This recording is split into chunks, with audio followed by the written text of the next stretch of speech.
क्या बोल रहे हो अशफाक? अम्मी अब्बू को हमारे ट्रेनिंग सेंटर के बारे में कुछ भी नहीं पता। अगर उन्हें पता चल गया ना तो हमारा घर से निकलना मुश्किल हो जाएगा। एक काम कर सकते हैं जोया, क्यों ना उससे पहले हम निकाह कर लें और मुंबई भाग जाएं तो? तुम्हारा दिमाग खराब हो गया है क्या? जोया, कभी कभी कुछ सही करने के लिए कुछ गलत करना पड़ता है। सही और गलत क्या है ये तो हमने सोचना ही छोड़ दिया है। और वैसे भी बचपन से ही राशिद को हमसे ज़्यादा सहूलियत और प्यार मिला है। अब वो तो उसी से ज़्यादा प्यार करते हैं। जोया, देखो पुरानी बातें मत सोचो, हमें आगे बढ़ना है। तुम्हें एयर होस्टेस बनना है और तुम ज़रूर बनोगे, और हमें निकाह भी तो करना है। ये सब होगा ना अशफाक? जोया, अल्लाह पे भरोसा रखो, वो हमारे लिए कोई ना कोई दरवाज़ा ज़रूर खोलेगा।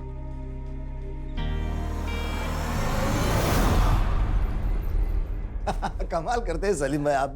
अरे ये हमारी बेटी जोया। सलाम वालेकुम। वालेकुम अस्सलाम। बेटा ये है इमरान मलिक साहब, उनकी बेगम यास्मीन और बेटा मुराद। बेटा ये आपके साथ निकाह पढ़ना चाहते हैं और हमने मंजूरी दे दी है। अब्बू आप ये क्या कह रहे हो? अम्मी अब्बू ये क्या निकाह की बात कर रहे हैं? जोया बेटा अंदर आओ ना, अंदर चल के बात करेंगे, आ जाओ।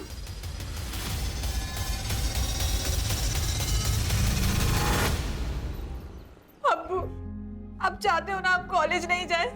नहीं जाएंगे, कहीं नहीं जाएंगे। अब्बू हमें निकाह नहीं करना है। आप तो हमारे अब्बू है ना, हम ऐसा कैसे कर सकते हैं हमारे साथ? बेटा हम हालात के हाथों मजबूर हैं। अगर ये निकाह नहीं हुआ ना तो हम सब बर्बाद हो जाएंगे और जो ऐशो आराम है ना सब खत्म हो जाएंगे। पापा चुपचाप ये शादी कर लो, ज्यादा सोचने की जरूरत नहीं है।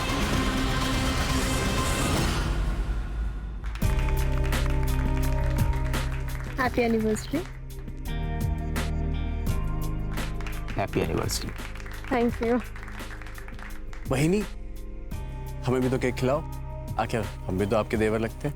वैसे करण भाऊजी आपको भी शादी कर लेनी चाहिए भाई, आपकी एनिवर्सरी का भी तो केक हमें खाना है। बहिनी मैं शादी कर तो लूं, लेकिन शादी के लिए अच्छी लड़कियां बची कहाँ हैं? अच्छा एक काम करते हैं, आप मेरे लिए कोई अच्छी सी लड़की ढूंढिए, बिल्कुल अपनी तरह। हो गया मजाक, चलो अंदर चलते हैं, डाइनिंग टेबल पे कर लेंगे बाकी का मजाक।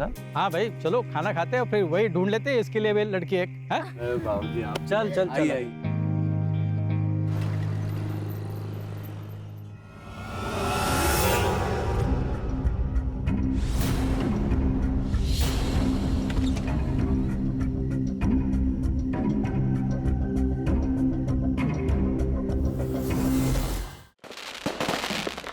अंधेरे को बुझाकर जब उजाला आता है, जब हर घर दिया जलाया जाता है, मन में बसे राक्षस को तब हराया जाता है।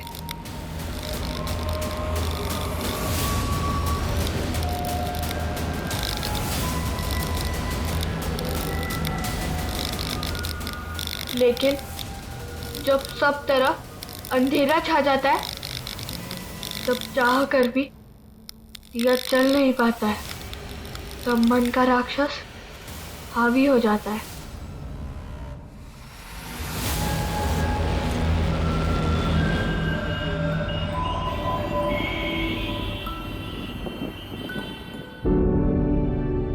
अरे भैया ये करेला कैसे?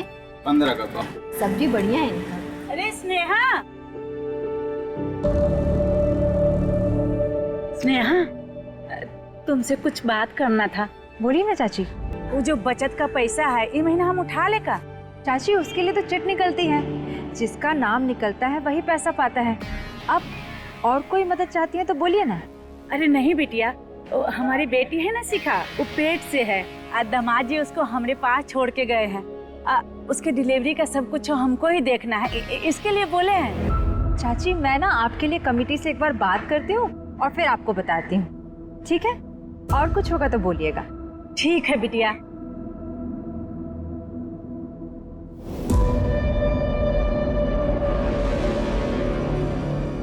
मीठा शहद बनाने वाली मधुमक्खी है ये, डंक तो जरूर मारेगी। अब देखिए भाभी, अगर हम कमेटी के लीडर होते ना तो अब तक आपका काम हो गया होता।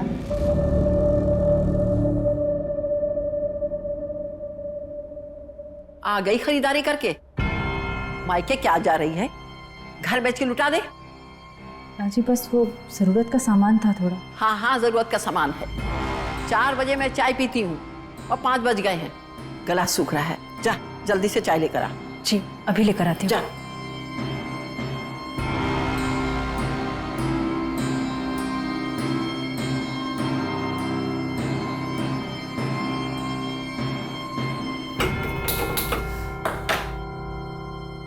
तो जब मैंने टिफिन निकाल के देखा तो अभी टिफिन तो हुआ नहीं था, लेकिन टिफिन पूरा का पूरा खत्म हो गया। सही में? हाँ, और ये रोज का था उसका, हमेशा।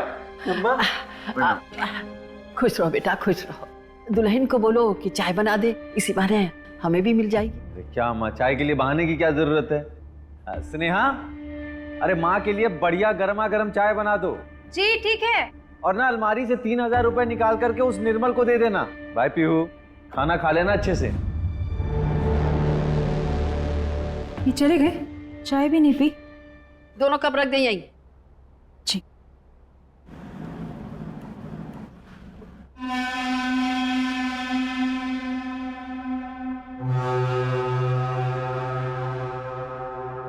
भाऊजी, वो सचिन भैया कुछ पैसों के लिए बोले थे। हाँ निर्मल भैया, आप रुकिए, मैं भी लेकर आती हूँ। हाँ।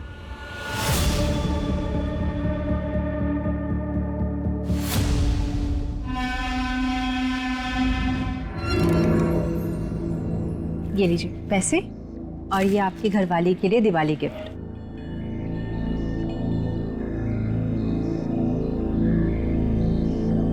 अरे भाऊजी, इसमें तो 2000 कम है।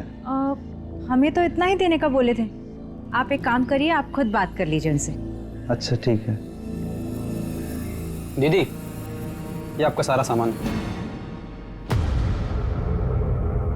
और जो आपके 13,000 रुपये, 7,000 का सामान हुआ। ठीक है सुनो, तुम जाओ।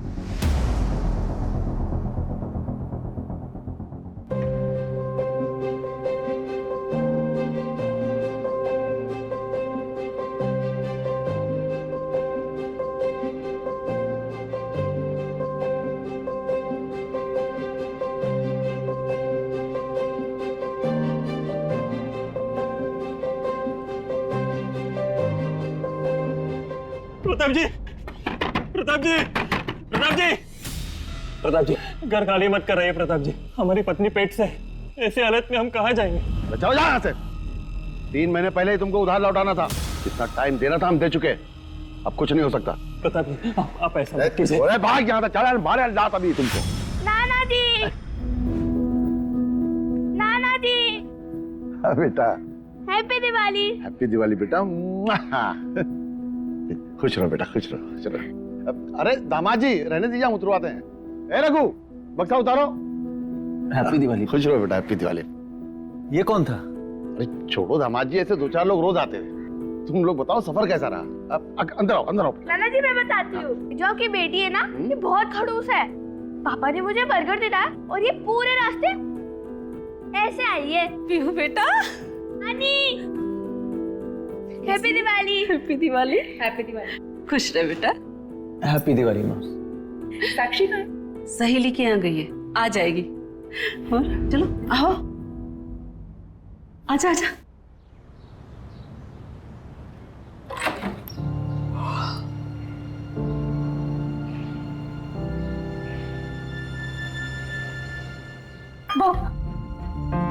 दीदी, उठ गई आप?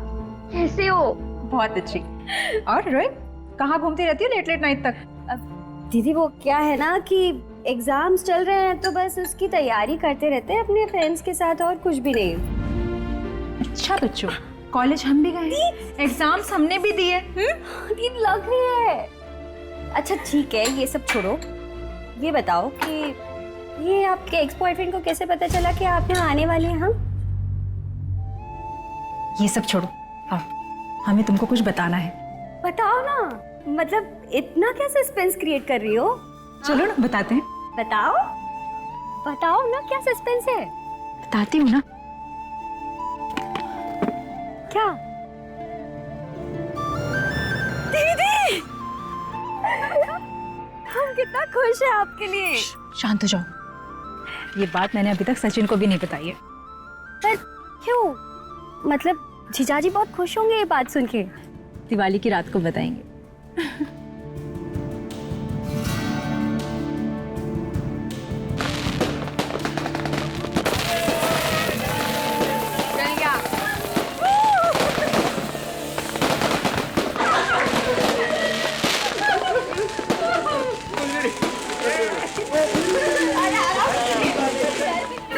अरे बाबा हैप्पी दिवाली। हैप्पी दिवाली बेटा, हैप्पी दिवाली। हैप्पी दिवाली। अरे दामिनी चलो भाई, हमें भी लेट हो रहा है। हाँ चलिए। पापा जी हम भी जरा कमल के घर से घूम कर आ जाते हैं। पापा पापा मैं भी चलूंगी आपके साथ प्लीज। अरे लेकिन अच्छा ठीक है, लेकिन ज्यादा मस्ती नहीं। अरे तुम नहीं जा रही स्नेहा? मम्मी आज नहीं, बहुत थकान हो रही है, मैं फिर कभी चली जाऊंगी। पापा हम विनीता के घर से होके आते हैं। जीजू हमें ड्रॉप कर दीजिए ना, कमल भैया के घर के पास ही है उसका घर। ठीक है, हम गाड़ी निकाल लेते हैं। समय से लौट आना साक्ष। हाँ माँ, आप चाचा जी के घर से सुबह लौटेंगे, हम 9 बजे तक आ जाएंगे घर। चलो चलो चलो चलो जल्दी चलो। अच्छा सुनिए ना, हाँ हो सके तो जल्दी घर आ जाइएगा। क्यों, क्या हो? एक सरप्राइज था आपके लिए। हाँ तो दो, अभी दो। अभी नहीं, आप जाकर आ जाइए, फिर बताऊंगी।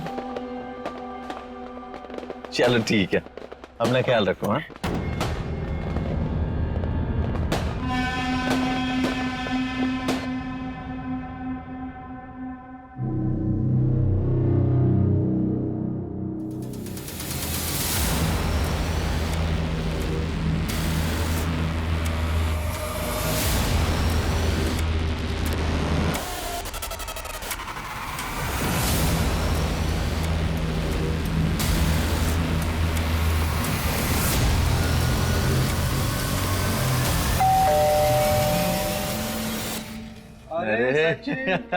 कमल, हैप्पी दिवाली भाई, हैप्पी दिवाली। नमस्ते भाई साहब, happy Diwali. Happy Diwali. Happy Diwali Pihu.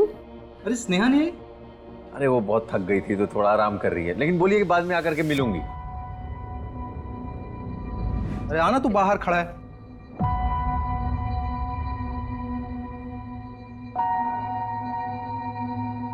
अरे यार मुझे लगा तू आएगा नहीं, तो मैंने आसिफ को बुला लिया। सॉरी।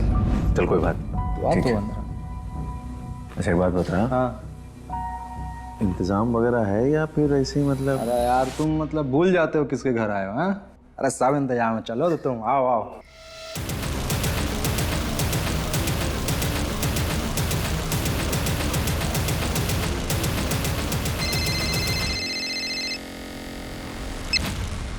हेलो मम्मा मुझे घर आना है।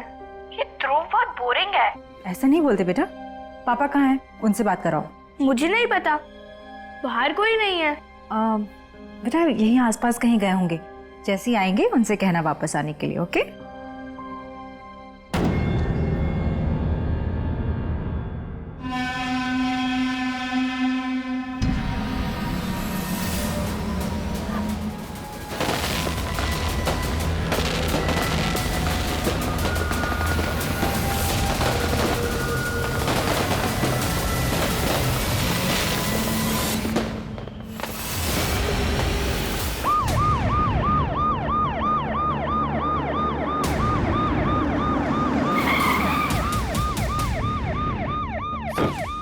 प्रताप यादव का घर अनिल एंडर है। अंदर का मंजर बहुत ही अजीब है सर, और क्राइम सीन से ये नोट मिला है। कर्मों का फल।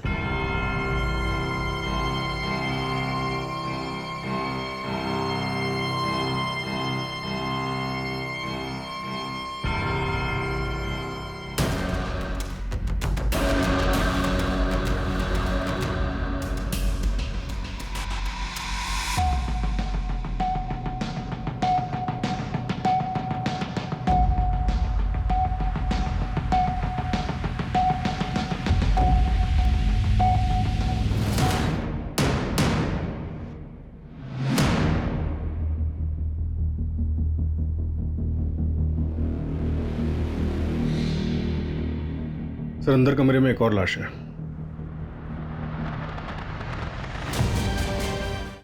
प्रताप जी की लाश पंखे से लटक रही थी। कहीं ऐसा तो नहीं कि प्रताप जी ने खुद अपनी बेटी और बीवी का कत्ल कर दिया और उसके बाद सुसाइड कर लिया? शायद किलर भी यही चाहता है कि हमें ऐसा लगे कि ये डबल मर्डर और सुसाइड का केस है। सबसे पहले ये हमें इन्फॉर्मेशन किसने दी थी?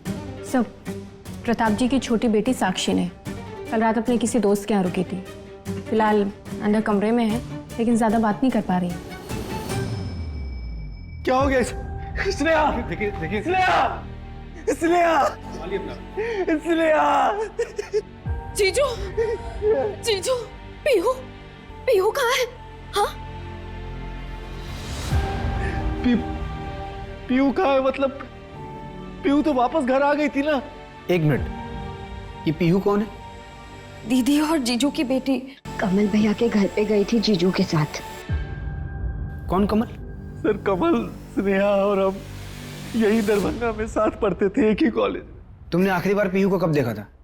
आखिरी बार याद नहीं आ रहा है सर।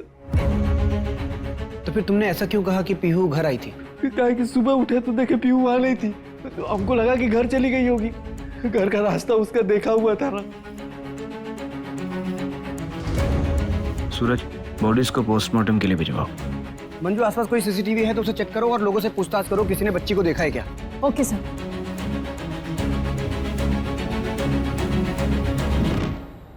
क्या आप बता सकते हैं कि पीहू किस वक्त निकली थी यहाँ से? कल रात को हम और सचिन ऐसे ही स्मोक करने के लिए बाहर निकले थे, तभी देखे थे सर, कमरा में ही थी, खेल रही थी सर।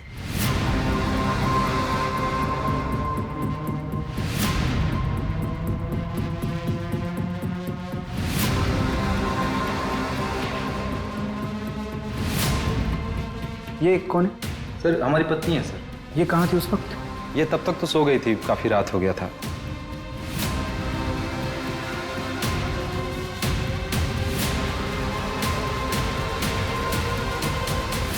कहाँ खेल रही थी बच्ची? यही है सर, आइए दिखा देते हैं आपको। सर यही कमरा सर।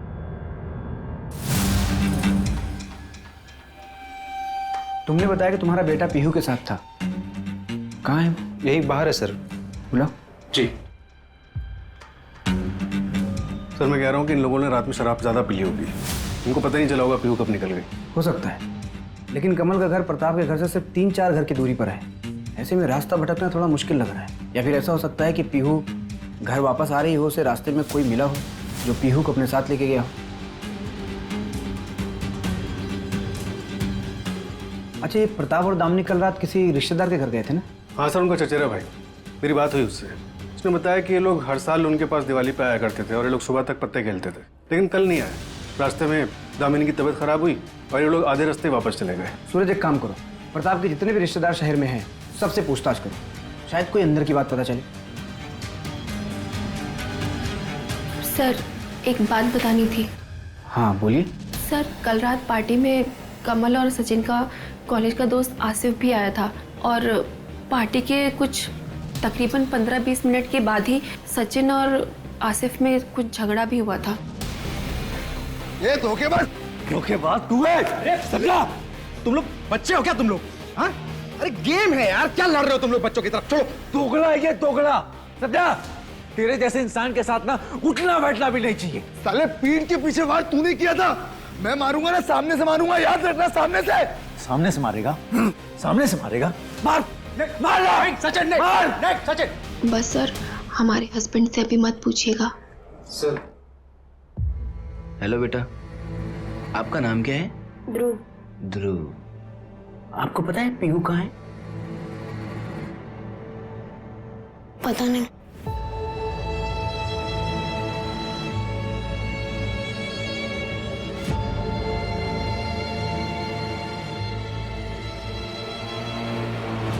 तो ये आसिफ ने ऐसा क्यों कहा कि तुमने उसके पीठ पर वार किया था? सर हम कॉलेज में साथ में थे।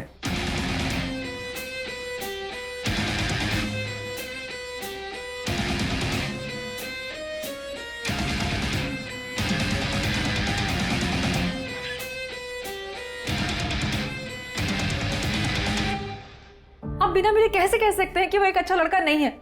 पापा, हम आसिफ से प्यार करते हैं और शादी भी हम उसी से करेंगे। तुम्हारे कॉलेज में एक लड़का पढ़ता है, सचिन यादव, उससे घर से तुम्हारे लिए रिश्ता आया है, हमारे ही धर्म का है। तुम्हारी शादी अगर होगी तो सचिन यादव से ही होगी। ये हमारा आखिरी फैसला है। फिर स्नेहा शादी के लिए मान गई। हमें नहीं पता था कि स्नेहा की शादी स्नेहा के मर्जी के बगैर हो रही है। शादी के बाद हमको स्नेहा ने बताया कि वो आसिफ से प्यार करती है। हमें बहुत गिल्ट हुआ सर। फिर उसको लेकर के हम पटना चले आए। फिर धीरे धीरे स्नेहा को हमसे प्यार हो गया। अच्छा, तुम्हें क्या लगता है बदला लेने के लिए आसिफ ये हत्याकांड कर सकता है? इतने साल हो गए इस बात। सर इतने साल कोई अपने मन में इस जहर को कैसे पाल सकता है? गहरे घाव कभी भी पूरी तरह से नहीं भरते सचिन। हाँ सर, ट्रिपल मर्डर है। एक बच्ची मिसिंग है सर। जी, मैं आपको अपडेट करता हूँ सर, पीयू का अभी तक कुछ भी पता नहीं चला। पूरे शहर में नाकाबंदी लगवा दी है। और सर, जिस टाइम पे ये हादसा हुआ उस टाइम प्रताप की बेटी स्नेहा घर पे अकेली थी।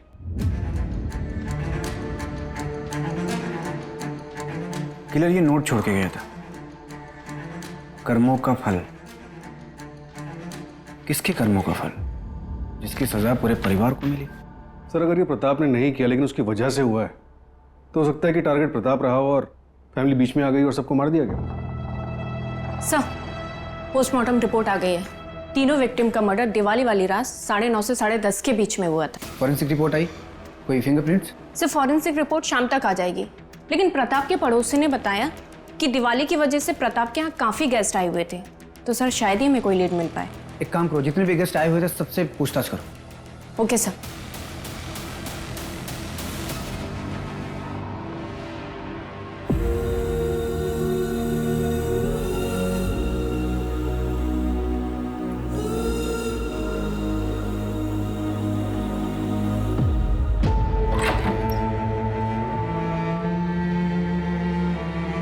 जीजू,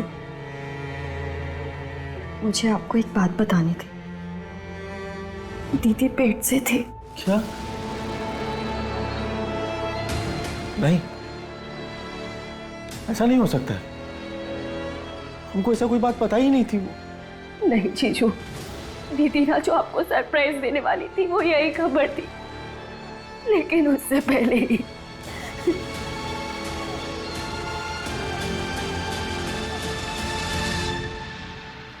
सर, सचिन ने बताया कि जब वो लोग दरभंगा गए थे उस दिन प्रताप का एक आदमी से झगड़ा हुआ था। मैंने पता लगा उसका नाम शेखर झा था। शेखर ने प्रताप से कुछ लोन लिया था जो वो वापस नहीं लौटा रहा था, इसलिए प्रताप के आदमी शेखर का घर खाली करा रहे थे। मेरा छोटा बच्चा है, साहब प्लीज ऐसा मत करिए, साहब प्लीज, साहब प्लीज ऐसा मत करिए, साहब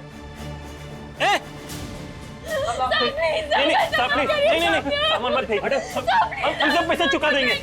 सामान मत फेंकिए। बुलाओ शेखर को। ढूंढ रहे हो उसे सर। दिवाली की सुबह से उसका पूरा परिवार गायब है। बस इतना पता चला कि वो पटना में काम करता है। और एक बात सर, प्रताप के आदमियों ने शेखर की बीवी को धक्का दिया था जिसकी वजह से उसका मिसकैरेज हो गया था। कर्मों का फल। सजा देने के लिए काफी वजह थी शेखर के पास। शेखर जल्द से जल्द मुझे कस्टडी में चाहिए। और ये प्रताप मनी लेंडर था, तो पैसों का मामला हो सकता है। एक काम करो, इस प्रताप का मुझे फाइनेंशियल बैकग्राउंड निकाल के दो। Right sir. हाँ मंजू, क्या?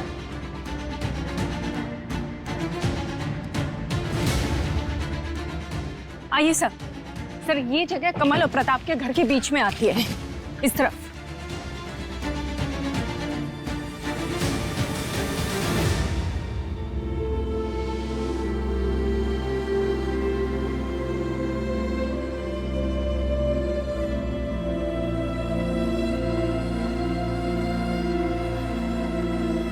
प्रताप के अलावा सभी विक्टिम्स की आंखें खुली हुई थी और पीहू को घर से दूर यहाँ लाकर मारा गया, स्पेशली आकर।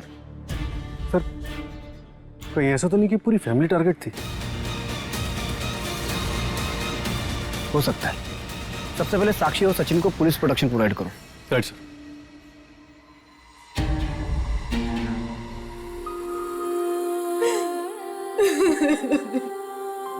मेरी बच्ची।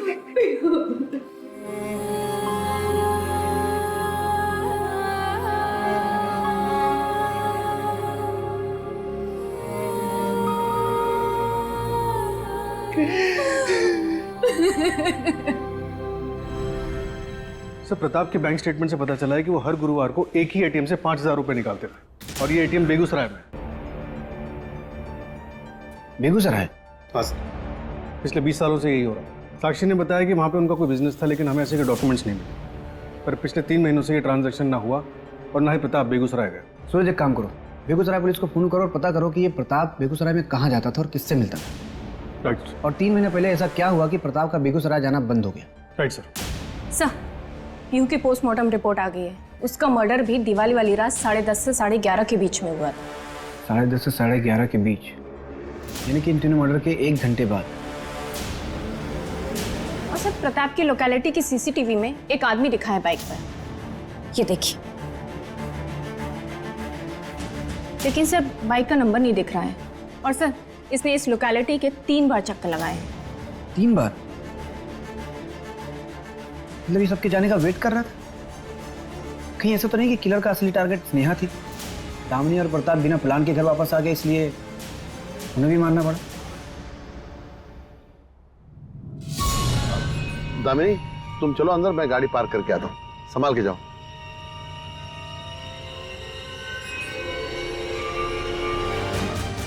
दामिनी! क्यों जले हुए आशिक? लड़की नहीं मिली तो उसको और उसके पूरे परिवार को जान से मार दिया। सर, हमने अपनी स्नेहा को नहीं मारा है और ना ही उसके परिवार को। सर, शादी के बाद भी स्नेहा हमसे प्यार करती थी और हम भी उससे। सर, 2 महीना पहले स्नेहा ने हमें कॉल भी किया था सामने से।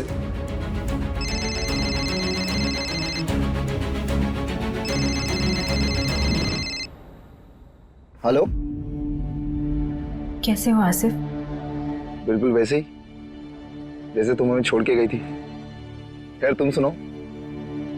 आसिफ, अगर आपको किसी के बारे में कुछ पता चले और सबके लिए यही बेहतर है कि उस बात को नजरअंदाज कर दिया जाए, तो क्या आप गलत हो? पहली बुझा के ना गलत कर रही हो तुम। साफ बताओ ना, किसके बारे में क्या पता चला है तुम्हें? जाने दो ये सब बातें। ये बताओ, दिवाली में हम दरभंगा आ रहे हैं, तुम रहोगे? मुंबई से लेटर आ गया हमारा, ज्वाइनिंग करने जाना है। लेकिन हाँ, तुमसे मिलके ही जाएंगे। अच्छा, तुम बताओ, हमारे साथ भाग के चलोगी ना मुंबई? अच्छा, और क्या करेंगे वहां जाकर?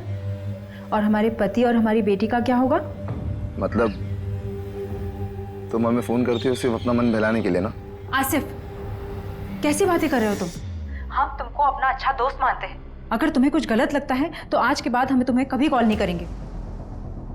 और स्नेहा जब दरभंगा वापस आई, दिवाली वाली रात तुम्हारा सचिन के साथ जब झगड़ा हुआ तो तुम स्नेहा से मिलने गए और उसे अपने साथ मुंबई आने के लिए कहा, उसने मना कर दिया, इसलिए तुमने उसे जान से मार दिया। अगर मुझे किसी को मारना होता ना, मैं उस सचिन को मारता जिसने सिर्फ पैसों के लिए मेरी स्नेहा से शादी किया। सर, उसने।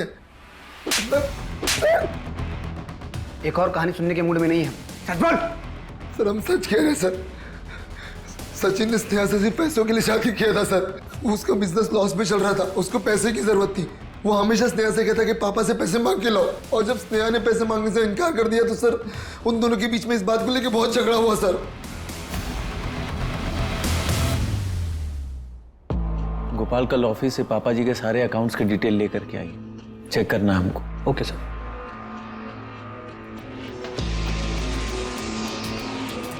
जीजू, आप पापा का बिजनेस टेक ओवर कर रहे हो? नहीं साक्षी, पापा के बिजनेस के बारे में हमें कुछ भी नहीं पता। हम बस पटना वापस जाने से पहले तुम्हारे लिए चीज़ों को कुछ आसान करना चाहते थे। ठीक है। साक्षी, कहाँ जा रही हो तुम? हम बाहर जा रहे हैं, हमारा यहाँ दम घुटता है।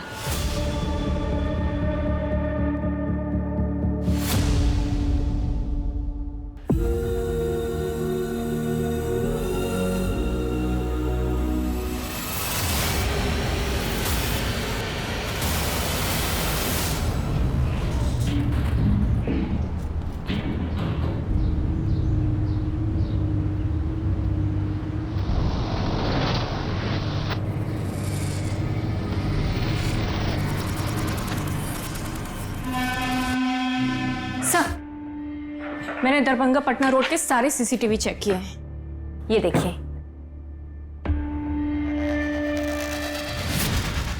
ये बाइक वाला बंदा सचिन की कार फॉलो कर रहा था। अरे तो वही बंदा है ना जो दिवाली वाली रात प्रताप की लोकेलिटी में घूम रहा था? Yes sir. मतलब किलर पटना से दरभंगा बाइक पर आया था?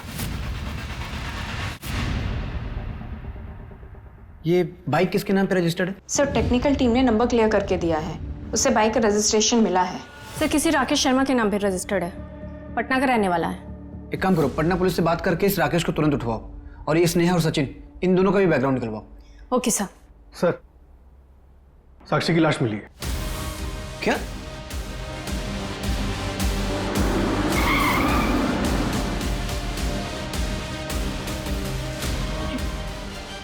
हमारा एक कांस्टेबल इस पे नजर रखे हुए था ना, फिर यहाँ कैसे पहुंची है? सर मैंने कांस्टेबल मिश्रा से बात की है, वो 24 घंटे घर के सामने था। सर हो सकता है कि साक्षी पीछे के रास्ते से निकली हो। तो पीछे के रास्ते, मंजू पीछे के रास्ते पे एक कांस्टेबल रखना चाहिए था ना, कॉमन सेंस है ये। Sorry sir. सचिन, उसको फुल प्रोटेक्शन दो, बिल्कुल भी लापरवाही नहीं चाहिए मुझे। Okay sir. Sir Begusarai police से इंफॉर्मेशन आई है, प्रताप हर थर्सडे को वहां किसी जानकी देवी के यहाँ जाता था। पता करो क्यों जाता था। Okay sir.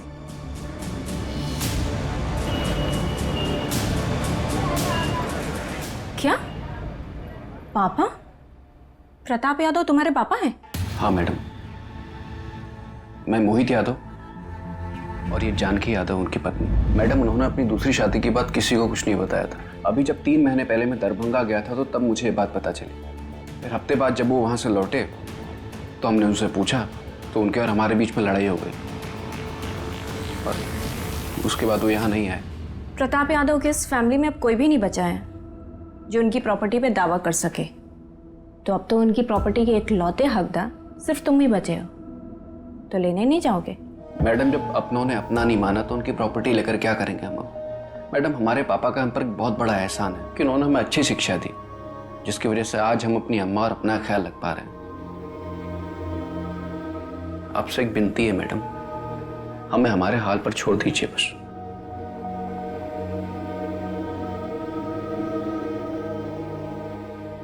माँ आपने ना सबसे बड़ी गलती पता है क्या की? अपनी शादी को रजिस्टर नहीं करवाया। 20 साल से हम लोग इस छोटे से घर में रह रहे हैं माँ, और वो अपनी दूसरी फैमिली के साथ महलों में। दिवाली में बात करने गए थे ना उनसे, हम देखा हमने कितनी धूमधाम से दिवाली मना रहे हैं वो, और हम लोग यहाँ सिर्फ दिया जला रहे थे। माँ आपने ना अपना हक नहीं लिया, लेकिन हम लेकर रहेंगे। सर, पिशेखर पटना में काम करता था, इसलिए मैंने पटना पुलिस से कांटेक्ट किया तो उन्होंने कुछ अलग ही बात बताई। पीहू 6 महीने पहले किडनैप हुई थी। और सर एक और बात, इन दोनों केसेस में ये कॉमन बात है। ये रैंसम नोट देखिए।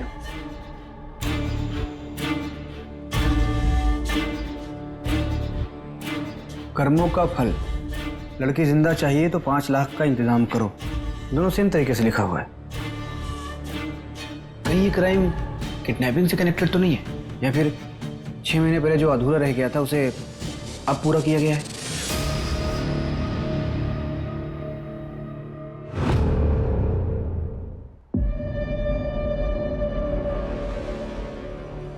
अब सब अपने पैसे यहाँ रख दीजिए। अब ये चिट्स हैं सबके नाम की। चाची, आप इनमें से कोई एक नाम निकालिए।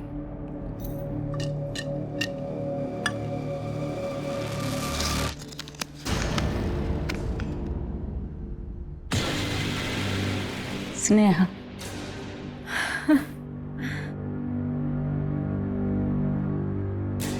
सचिन, 50,000 का इंतजाम तो हम किट्टी पार्टी से कर लिए हैं। अब पापा से पैसे मांगने की जरूरत नहीं है, और बाकी बचे पैसों का इंतजाम भी हम मिलकर कर लेंगे। अच्छा, हम बाद में कॉल करते हैं आपको।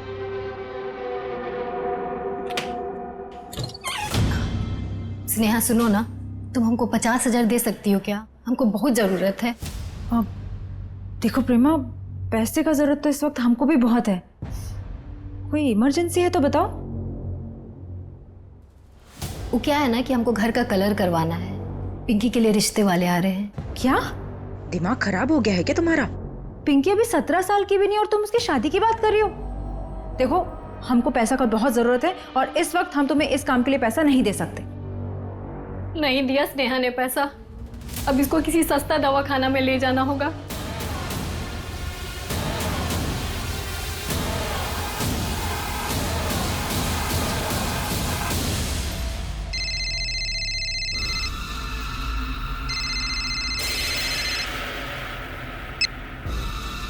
हेलो। हाँ 2 मिनट रुको, हम आ रहे हैं।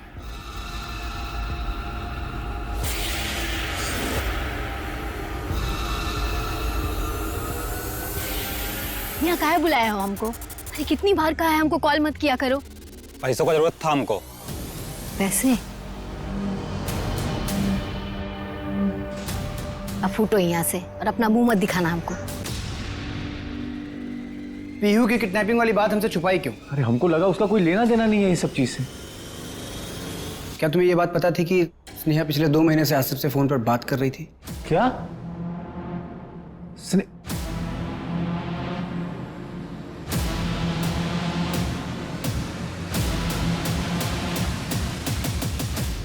पटना पुलिस को इन्फॉर्मेशन आई है, सचिन यादव की कैब कंपनी की कार एक क्राइम में यूज हुई थी। क्या? कब? 2 महीने पहले। अम्मा, हम शादी करेंगे ना तो जफर का लहंगा पहनकर ही करेंगे, वरना हम शादी नहीं करेंगे। क्या कर ले अपनी जिद पूरी? सर अभिजीत यादव एक बिल्डर का बेटा है, उसकी कंपनी में सचिन की कैब लगी हुई थी। पर इसमें सचिन का क्या इन्वॉल्वमेंट था? तो सचिन ने झूठा स्टेटमेंट दिया था कि उसकी कैब जो निर्मल चलाता था, जो क्राइम में यूज हुई थी, वो 1 हफ्ते पहले चोरी हुई थी और क्राइम वाले दिन निर्मल उसके साथ था, जिससे केस कमजोर पड़ गया और दोनों अक्यूज्ड अभिजीत और निर्मल को बेल मिल गई। प्रिया और उसके पापा सचिन के पास मदद मांगने के लिए गए भी थे। बेटा मैं आपकी बाप की उम्र का हूं, मैं आपके पैर पड़ता हूं। पापा पुलिस को सच बता दो बेटा, पुलिस को सच बता दो प्लीज, वरना हमारी अम्मा को इंसाफ नहीं मिलेगा। ये सब ड्रामा मत कीजिए लोग यहाँ पे, ठीक है? जाइए यहाँ से, जाइए, नहीं तो आप दोनों को भी अंदर करवा देंगे हम। क्या बात? चलिए पापा, इस जैसे लीचड़ आदमी के सामने गिड़गिड़ाने का कोई मतलब नहीं है। तुम्हारी हिम्मत कैसे हुई हमारे पति से ऐसे बात करने की? आज के बाद यहाँ पर दिखना मत। निकलिए यहाँ से, निकलिए। चलिए पापा। सचिन ने झूठा स्टेटमेंट क्यों दिया था? शायद पैसों के लिए, वैसे पैसों की वैसे भी जरूरत थी। तुम्हारे कहने का मतलब ये है कि सचिन ने अभिजीत यादव से और पैसों की डिमांड की होगी, इसलिए ये क्राइम हुआ। पूरे परिवार को मार दिया गया, स्पेशली यहाँ दरभंगा आकर। समझ नहीं आ रहा है कि कौन टारगेट था और कौन कोलैटरल डैमेज। सर प्रताप की पत्नी, बेटियां और नातिन, सबके मरने के बाद बचा कौन? सचिन। देखा जाए तो सारी प्रॉपर्टी का इकलौता वारिस। और ये मोहित और जानकी के बारे में शायद उसे पता ही ना हो। इस सचिन को उठाओ, न जाने क्या क्या छुपा के बैठा है इनसे। सर, सचिन शहर छोड़कर चला गया है। मैंने पटना पुलिस से बात की तो पता चला कि वो अपने घर गया है। मतलब भागा नहीं है?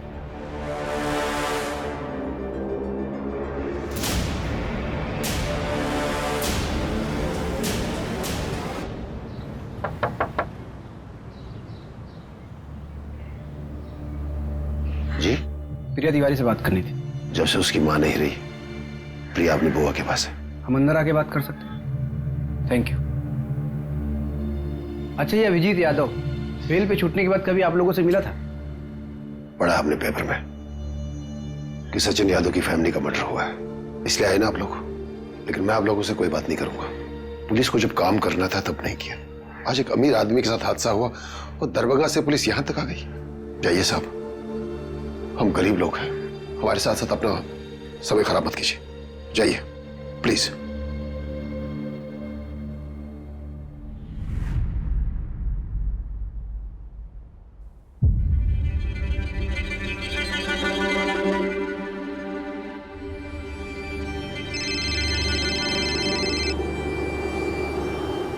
हाँ सूरज। क्या?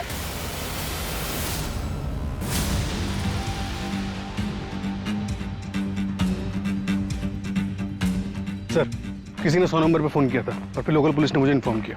आइए।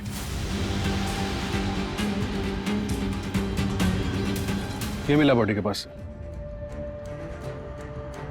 कर यानी किलर खेल रहा है हमारे साथ। यहाँ तक आने के जितने भी रास्ते हैं उस पर पता करो सीसीटीवी है क्या, और अगर है तो फुटेज चेक करो, और इन लोगों से भी पूछताछ करो किसी ने कुछ देखा क्या। सर ये भी मिला है बॉडी के पास।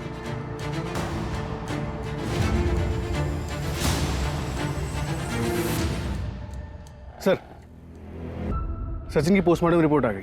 उसने काफी स्ट्रगल किया था और उसके नाखूनों से स्किन के टिश्यूज भी मिले।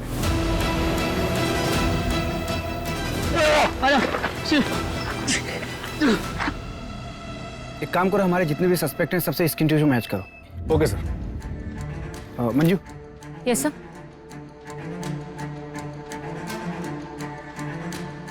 मुझे एक आदमी की डिटेल्स चाहिए, निकाल के दो। Okay sir.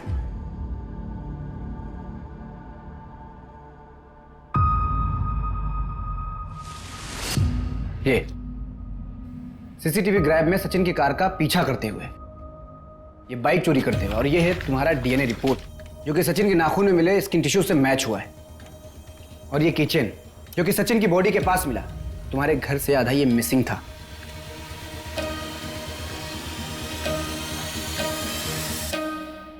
और ये है तुम्हारा स्केच जो कि दरभंगा पटना हाईवे पे एक ढाबे वाले ने बनवाया, जिसके ढाबे पे रुक कर तुमने चाय पानी किया था। अब झूठ मत बोलना, क्यों मारा पूरे परिवार को? सचिन के किए 2 गुनाहों की सजा देनी थी। 2 गुना? और इसलिए आपने सचिन के कर्मों की सजा उसके पूरे परिवार को दिया। स्नेहा, उसके माँ बाप, उसकी बहन और उसकी मासूम बच्ची बेगुनाह थे सब। आप पुलिस के पास भी जा सकते थे, कानून सजा देता। आप भरोसा तो करते। भरोसा? एक बार भरोसा करके गए थे हम पुलिस के पास इंसाफ मांगने। क्या हुआ था? कातिल खुलेआम बाहर घूम रहा था।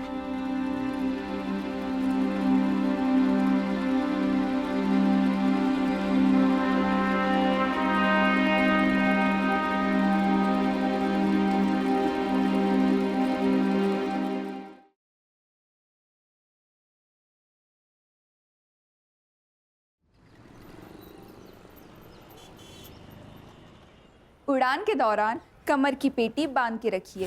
कैबिन में हवा का दबाव कम होने के कारण ऑक्सीजन मास्क आपके सर के लगे ऊपर पैनल से अपने आप नीचे आ जाएंगे। ध्यान रखिए, दूसरों की सहायता करने से पहले अपना मास्क सही से पहन लीजिए। अब सबकी यात्रा शुभ हो। धन्यवाद।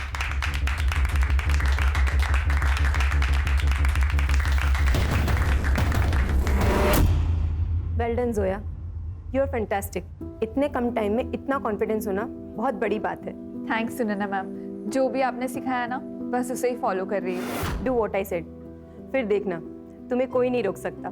तुम्हारी रिक्रूटमेंट तो पक्की है, बस तुम्हें फाइनल सेशन के लिए हमारी मुंबई वाली ब्रांच में जाना होगा। वहीं कई सारी एयरलाइन कंपनीज इंटरव्यू के लिए आएगी। क्या हुआ? मैम, मुझे एयर होस्टेस बनना है, पर हमारे अब्बू को ये सब नहीं पसंद है। वो नहीं मानेंगे। मैं तो यहाँ झूठ बोलकर आती हूँ, उन्हें पता भी नहीं है ये सब के बारे में। जोया, अगर हवा में उड़ना है ना तो तुम्हें ये पिंजरा तो तोड़ना ही होगा। सही तो बोला उन्होंने, तुम पिंजरा तोड़ सकती हो। तुम ये क्या बोल रहे हो अशफाक? अम्मी अब्बू को हमारे ट्रेनिंग सेंटर के बारे में कुछ भी नहीं पता। अगर उन्हें पता चल गया ना तो हमारा घर से निकलना मुश्किल हो जाएगा। एक काम कर सकते हैं जोया, क्यों ना उससे पहले हम निकाह कर ले और मुंबई भाग जाएं? तो तुम्हारा दिमाग खराब हो गया है क्या? जोया, कभी कभी कुछ सही करने के लिए कुछ गलत करना पड़ता है। सही और गलत क्या है ये तो हमने सोचना ही छोड़ दिया है। और वैसे भी बचपन से ही राशिद को हमसे ज़्यादा सहूलियत और प्यार मिला है। अब वो तो उसी से ज़्यादा प्यार करते हैं। जोया, देखो पुरानी बातें मत सोचो, हमें आगे बढ़ना है। तुम्हें एयर होस्टेस बनना है और तुम ज़रूर बनोगे, और हमें निकाह भी तो करना है। ये सब होगा ना अशफाक? जोया, अल्लाह पे भरोसा रखो, वो हमारे लिए कोई ना कोई दरवाजा जरूर खोलेगा।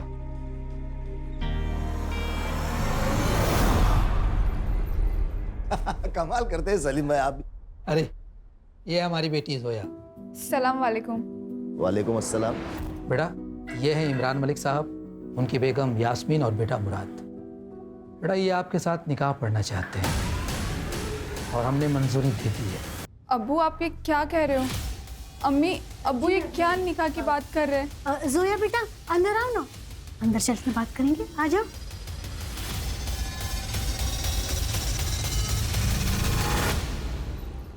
अब्बू, आप चाहते हो ना हम कॉलेज नहीं जाए? नहीं जाएंगे, कहीं नहीं जाएंगे। अब्बू, हमें निकाह नहीं करना है। आप तो हमारे अब्बू है ना, हम ऐसा कैसे कर सकते हैं हमारे साथ? बेटा, हम हालात के हाथों मजबूर हैं। अगर ये निकाह नहीं हुआ ना तो हम सब बर्बाद हो जाएंगे, और जो ऐशो आराम है ना सब खत्म हो जाएंगे। पापा, चुपचाप ये शादी कर लो, ज्यादा सोचने की जरूरत नहीं है।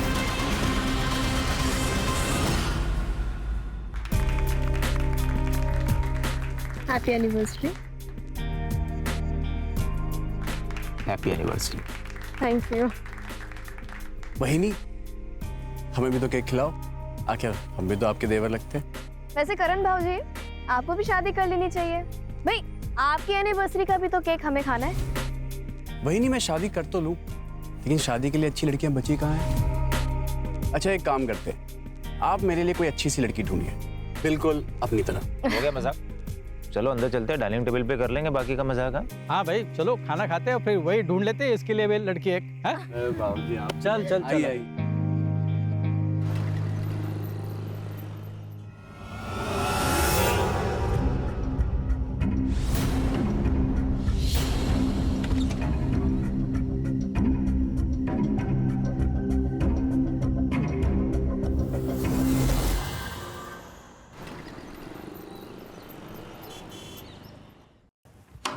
अरे इमरान साहब, आइए आइए। अस्सलाम वालेकुम। वालेकुम अस्सलाम। अचानक? बस हाँ, यही से गुजर रहा था, सोचा आपसे मिल लूं। हाँ ठीक। ये ड्रेस लाया था। किसके लिए? जोया के लिए। अच्छा चल, लाइए मुझे दे दीजिए, मैं दे दूंगा। अरे नहीं नहीं, आप क्यों, मैं खुद दे देता हूँ। यही कमरा है ना उसका।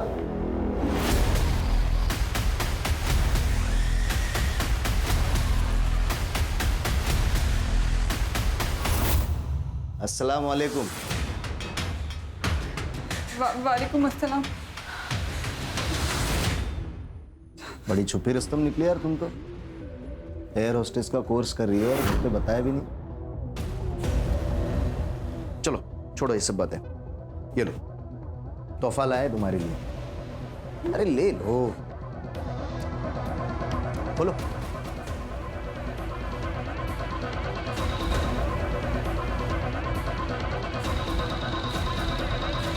इस ड्रेस में बहुत खूबसूरत दिखोगे तुम। एक काम करो ना, अभी पहनो ये ड्रेस, अभी पहनो, अभी पहनो मेरे सामने, उतारो। चल उतार, उतार।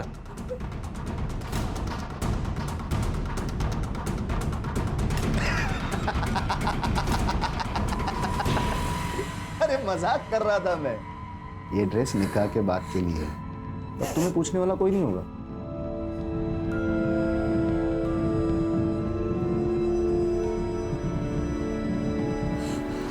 सलाम।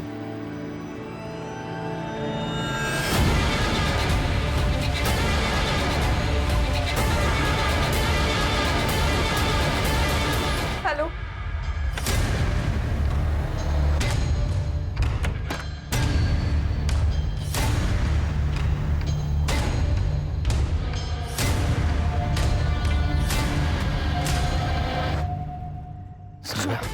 अशफाक चलो यहाँ से, अब हम यहाँ वापस कभी नहीं आएंगे। जोया, हम तुमसे बहुत मोहब्बत करते हैं और हम चाहते हैं हम तुम्हें सब कुछ दें जिसके तुम हकदार हो, लेकिन वहाँ खर्चे के लिए कैसे मैनेज होगा? डोंट वरी, मैंने कुछ कैश और जेवर कैरी किए, सब मैनेज हो जाएगा। चलो जोया।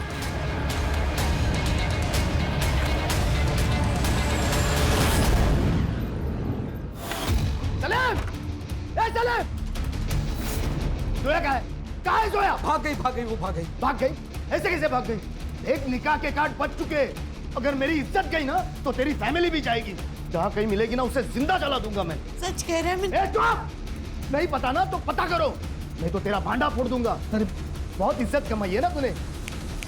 2 मिनट लगेंगे तेरी इज्जत खत्म करने के लिए। बोल करो करो। मैं पढ़ता हूँ। चल नाटक मत कर। अगर तेरी बेटी नहीं मिली ना तो रोज आके इसके साथ सुहागरात मनाऊंगा, वो भी तेरे और तेरे बेटे के साथ। आंखें किसको दिखा? आंखें दिखा दे। अरे कुछ नहीं, मैं सब उसने कुछ नहीं किया। आंखें नीचे कर। हाँ ठीक है मैं दो। हाँ ढूंढ लेंगे।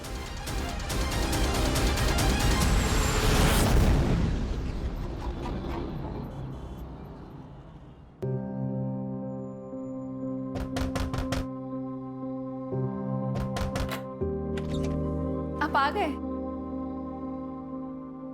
जोया, एक खुशखबरी है, हमने कोर्ट में हमारे निकाह की तारीख ले ली है। अगले महीने तक तारीख आ जाएगी और फिर हम कानूनन मियाँ और बीवी बन जाएंगे। अशफाक, हम बहुत खुश हैं। क्यों? क्योंकि आप हमारे साथ हैं। अच्छा, तो जब साथ हैं तो क्यों ना इस साथ का फायदा उठाया जाए।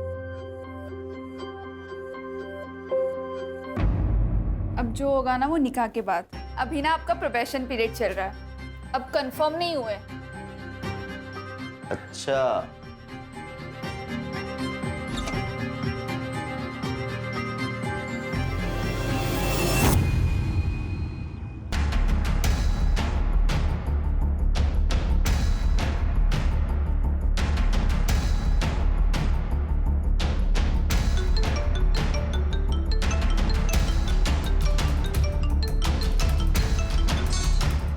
हाँ राजू भाई, क्या हाल चाल है? तू मेरे पैसे वापस कर, नहीं तो तेरे हालचाल बिगाड़ देगा मैं। राजू भाई, मैं दे दूंगा पैसा, आप भरोसा रखिए। अबे तुझमें हिम्मत नहीं है पैसे देने की तो सट्टा क्यों लगाया? नहीं, तुझे आखिरी बार बोलता हूँ, अगर तूने मेरे पैसे नहीं दिए तो तुझे और तेरी छमिया को काट डालूंगा। राजू भाई, बस एक हफ्ते का टाइम दे दो, मैं कुछ करता हूँ। ठीक है, एक हफ्ते का टाइम।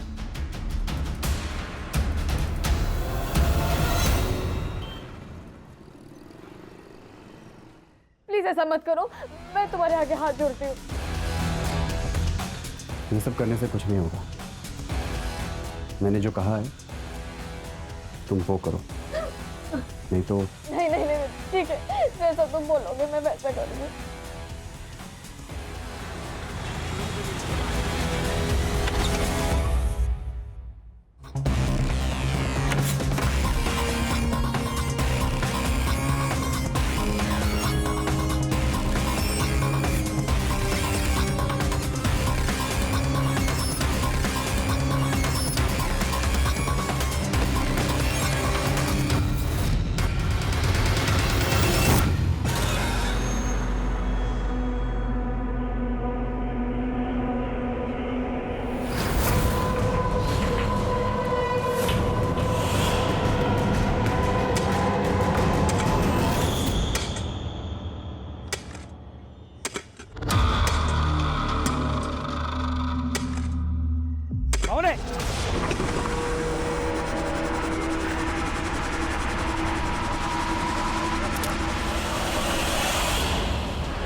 ये देखिए सर,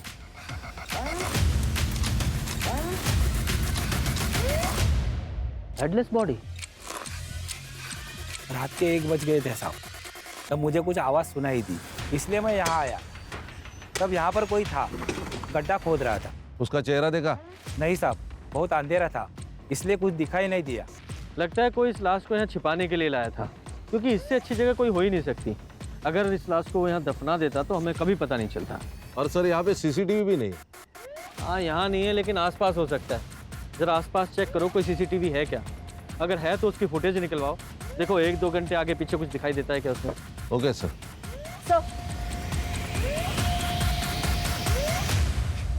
सर, लड़की की उम्र 20 से 25 लग रही है। और हाँ सर, ये जो इसका गला काटा गया है, लगता है किसी ब्लंट ऑब्जेक्ट से काटा गया है। कोई सेक्सुअल असॉल्ट? सर, ये तो पीएम रिपोर्ट के बाद ही ज़्यादा क्लियर होगा। ठीक है, बॉडी को पोस्टमार्टम के लिए भेजो, फॉरेंसिक टीम को बुलाओ और जांच शुरू करो। मुझे पूरी डिटेल्स चाहिए। Yes sir. सर, पूरा एरिया चेक किया, आसपास में मर्डर वेपन या कोई आईडी प्रूफ नहीं मिला।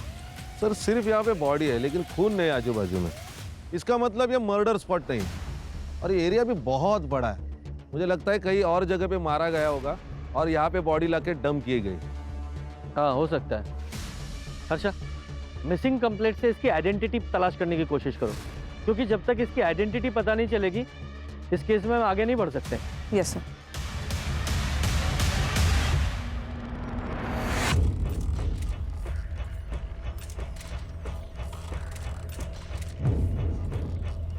देखिए, हमें सिर्फ धड़ मिला है, सिर नहीं। लेकिन पैरों पर एक निशान है, शायद उससे आप कुछ पहचान पाए।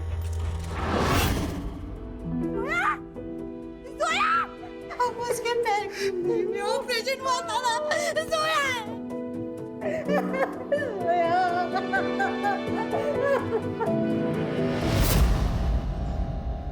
सर, जोया का निकाह तय हो चुका था, सब कुछ ठीक चल रहा था, पर एक दिन अचानक वो गायब हो गई। उसका कोई बॉयफ्रेंड था? पर मेरी बेटी अच्छे चाल चलन वाली थी, वो कभी भी कुछ ऐसा वैसा नहीं करेगी। हाँ सर, उसका नाम अशफाक है, उसी के कॉलेज में पढ़ता था। क्या बात कर रहे हो तुम?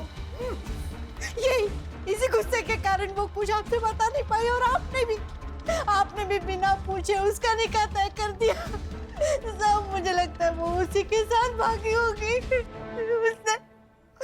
उसने मुझे कॉल भी किया था, वो घर आना चाहती थी सर। उसने आपको फोन किया था? हाँ। कब? 22 तारीख को किया था। मतलब मर्डर वाली रात? अब दोनों का डीएनए टेस्ट करना होगा। प्रोसीजर है कंफर्मेशन के लिए।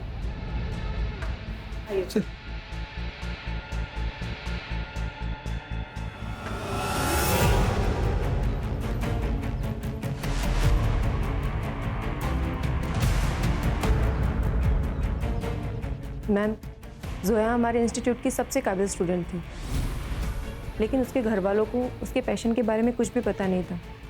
वो हमेशा टेंशन में रहती थी, लेकिन बाद में उसे टॉर्चर किया जाता था। 2 लोग यहाँ इंस्टीट्यूट में आके उसे हमेशा धमका के जाते थे। कौन लोग? वो तो नहीं पता मैम, लेकिन मामला सीरियस था। यहाँ इंस्टीट्यूट में सीसीटीवी तो होगा? हाँ है ना मैम। तो उस दिन का फुटेज मिलेगा जब ये 2 लोग आए थे?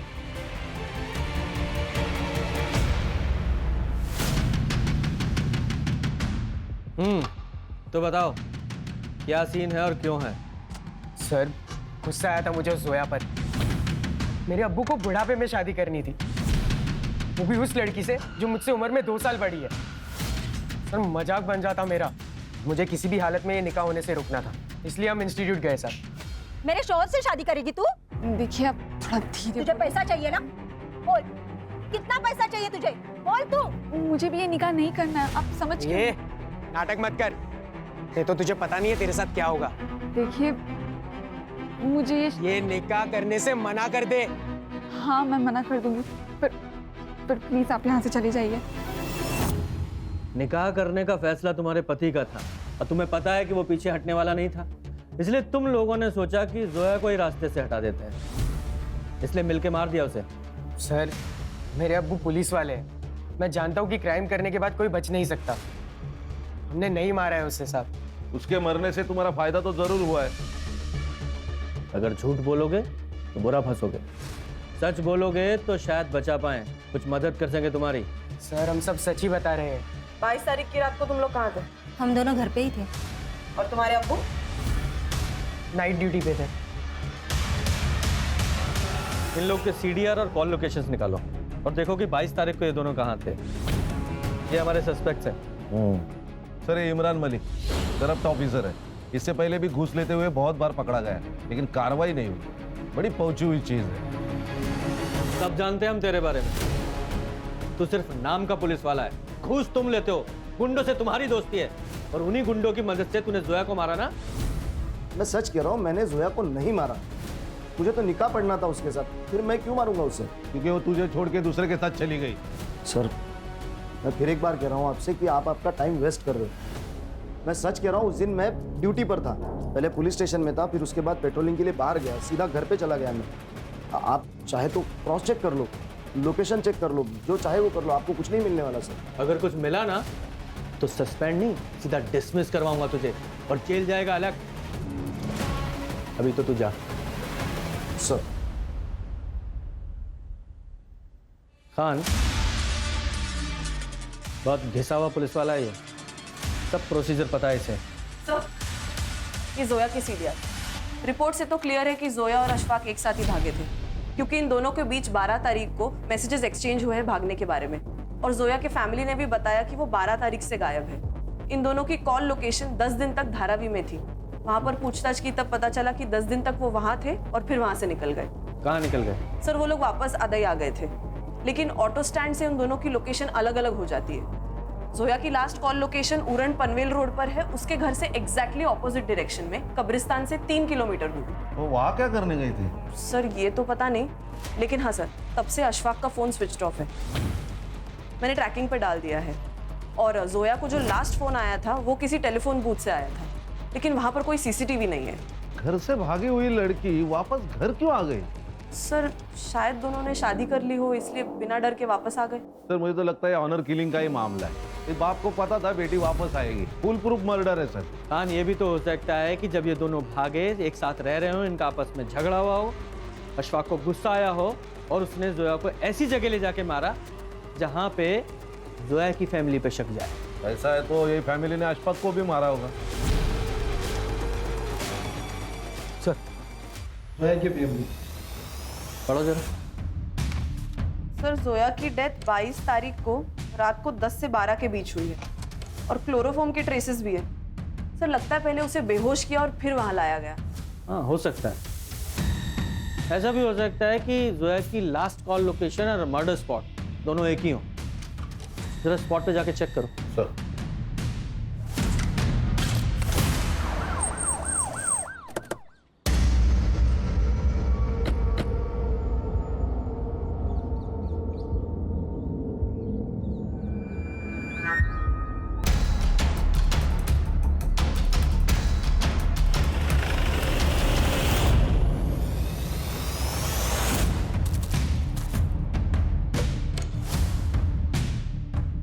सर सर इसका नाम करण सावंत है। 4-5 दिन पुरानी है बॉडी सर। ये मोडस ऑपरेंडी भी सेम है, गला काट के मारा गया। और सर जोया की लास्ट कॉल लोकेशन भी यही है।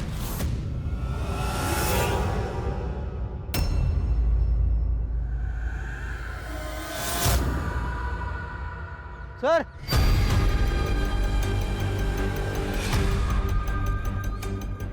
ये देखिए सर, शायद कुत्तों ने इसे खोद के बाहर निकाला है।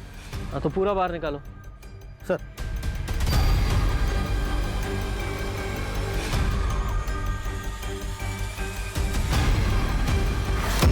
ये जोया की लास्ट कॉल लोकेशन यही थी और इसकी ये बॉडी मिलना, ये दोनों केसेस एक दूसरे से कनेक्टेड तो नहीं है? हाँ ये हो भी सकता है और नहीं भी।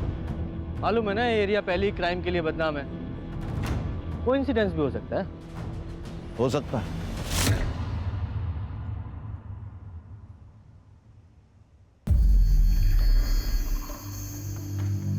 क्या हो गया?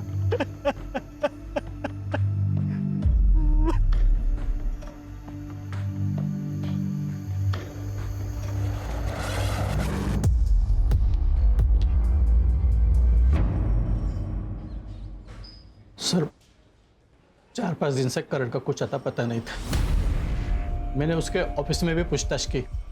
वहाँ उन्होंने बताया कि 5 दिन से वो ऑफिस भी नहीं गया था। मैं डर गया सर, इसलिए मैंने पुलिस स्टेशन में उसकी मिसिंग की कंप्लेंट करा दी। करण की किसी के साथ कोई दुश्मनी थी या कोई और इशू था? सर सीधा साधा बच्चा था मैं, उसकी क्या दुश्मनी हो सकती है किससे? ये जोया कुरैशी को जानते हैं आप? नहीं सर। शायद करण जानता हो। सर हमने तो नाम ही पहली बार सुना। अच्छा सर इन सब की डिटेल्स ले लो और करण का नंबर भी। आइए।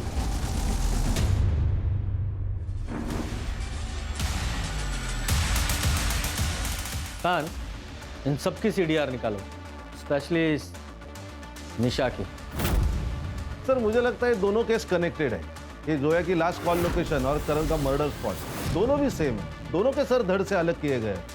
इतना कोइंसिडेंस नहीं हो सकता।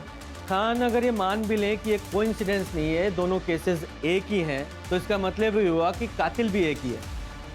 अगर कातिल एक है तो फिर उसने सिर्फ एक बॉडी को मर्डर स्पॉट से 2 किलोमीटर दूर जाके कब्रिस्तान में गाड़ने की कोशिश क्यों की?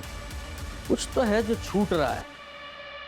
खान एक काम करो, करण के घर और ऑफिस दोनों के आसपास के एरिया में पूछताछ करो, उसकी पूरी डिटेल निकालो। Okay sir.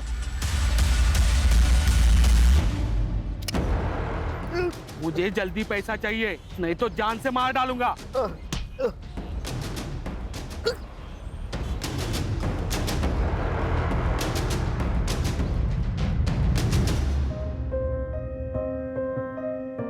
जोया कुरैशी, क्या आपको अशफाक खान आपके शौहर कबूल है? कबूल है। कबूल है? कबूल है। कबूल है? कबूल है।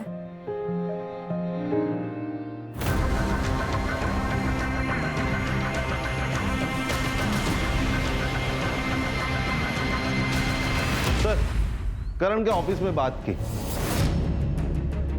उसके कंपनी में एक और पार्टनर है, वैष्णवी पाटिल। ये दोनों मिलकर ट्रैवल एजेंसी चलाते हैं। और ऑफिस से और एक बात पता चली, ये दोनों एक दूसरे से प्यार करते हैं, लेकिन काफी दिनों से झगड़ा चल रहा है। वजह पर्सनल होने के चांसेस है। सर, करण और मैं एक दूसरे से बहुत प्यार करते थे। हम शादी भी करना चाहते थे। सब कुछ सही चल रहा था। फिर गलती क्या हुई? सर, वो बहुत डिस्टर्ब था। घर के माहौल से बहुत परेशान हो चुका था। मतलब? सर, उसकी भाभी ने उस पर रेप का इल्जाम लगाया था।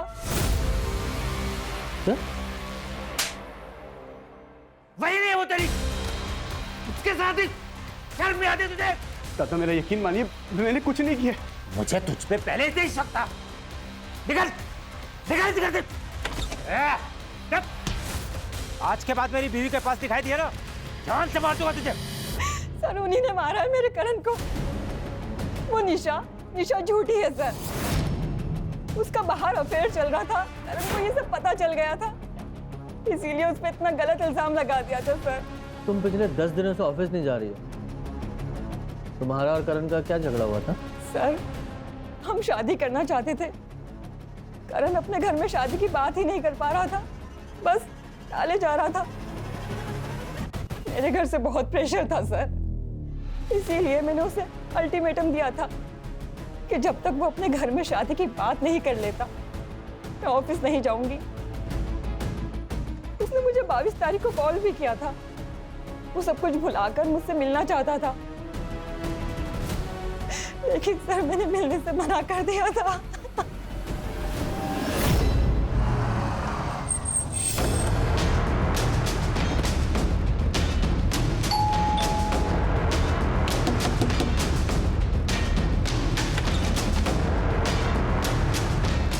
हाँ सर, मैंने आपको ये बात नहीं बताई। मेरा भाई तो चला गया था, मेरी बीवी तो यहीं पे थी। घर की इज्जत और उसकी इज्जत का ख्याल था, इसलिए सर आपको मैंने ये बात नहीं बताई। झूठ बोल रहा है तू। तुझे अपने भाई पर गुस्सा था क्योंकि जो हरकत उसने तेरी बीवी के साथ की थी उसका बदला लेना था तुझे। पहले उसे घर से बाहर निकाला और फिर मार दिया। मैं अपने भाई को क्यों मारूंगा? गुस्सा था सर मैं उस पर, लेकिन सर छोटा भाई था मेरा। बहुत प्यार आ रहा है तुझे भाई पे? हाँ, उस भाई पर विश्वास नहीं था? कहीं ऐसा तो नहीं तेरी बीवी झूठ बोल रही है? सच में इसका अफेयर चल रहा था और करण यही बताना चाहता था? नहीं सर, आप कैसी बातें कर रहे हैं सर? तेरी सीडीआर और कॉल रिकॉर्ड्स है हमारे पास। तेरा अफेयर नहीं चल रहा क्या? तो फिर ये उदय कौन है?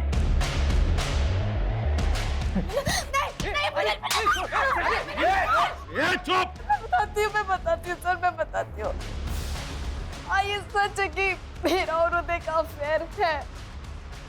मिलिंद मुझे शादी के बाद वो सुख नहीं दे पा रहे थे जो हर पत्नी को अपने पति से उम्मीद होती है। मैं रोज रात में खीर में या दूध में नींद की गोली मिला के दे देती थी सबको, और वो सब खा के सो जाते थे। उसके बाद घर में उदय आता था, सब अच्छा चल रहा था। शायद एक दिन करण ने वो दूध नहीं पिया था, और उसके बाद मुझे और उदय को रंगे हाथ पकड़ लिया था। तो ये सब चल रहा है, कौन है ये? अभी दादा को बताता हूँ मैं। नहीं, मिलिंद को कुछ मत बताना भाभी, मिलिंद को कुछ मत बताना प्लीज। मिलिंद मुझे वो सुख नहीं दे पा रहे थे, बस इसलिए मैंने ये सब। अच्छा ठीक है, लेकिन एक मेरी शर्त है कि आज के बाद ये सब खत्म, और आप दादा को सब कुछ सच सच बताएंगी। नहीं, मैं ये सब नहीं कर पाऊंगी, ये मुझसे नहीं हो पाएगा। जो मैं आपसे कह रहा हूँ ना, आप वो करिए, नहीं तो। नहीं, मैं वैसा करूंगी, मैं वैसा ही करूंगी जैसा तुम बोलोगे। मैं डर गई थी सर, मैं डर गई थी, मैं नहीं बता पाई। मुझे लगा कि अब सब खत्म हो जाएगा। उसके बाद मैंने करण पे झूठा इल्जाम डाल दिया। घर में झगड़े शुरू हो गए थे, और उसके बाद करण को घर से बाहर निकाल दिया। मैं बच गई। एक दिन घर में कोई नहीं था, मैंने उदय को घर पे बुला लिया था।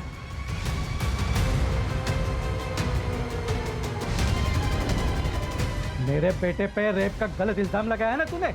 रुक अभी तू, ये वीडियो मैं मिलिंद को भेजता हूँ, फिर वो तुझे सही करेगा। नहीं पापा, नहीं प्लीज ऐसा मत कीजिए। मुझे पता है मेरा बेटा नामर्द है, इसलिए ये सब कुछ तू कर रही है। बहुत गर्मी चढ़ गई है ना तुझ पे, तो मेरे साथ सो जा, मैं ठंडा करता हूँ तुझे। बोल क्या करने का फिर? भेजू वीडियो मिलिन को भेजो? हाँ? हाँ।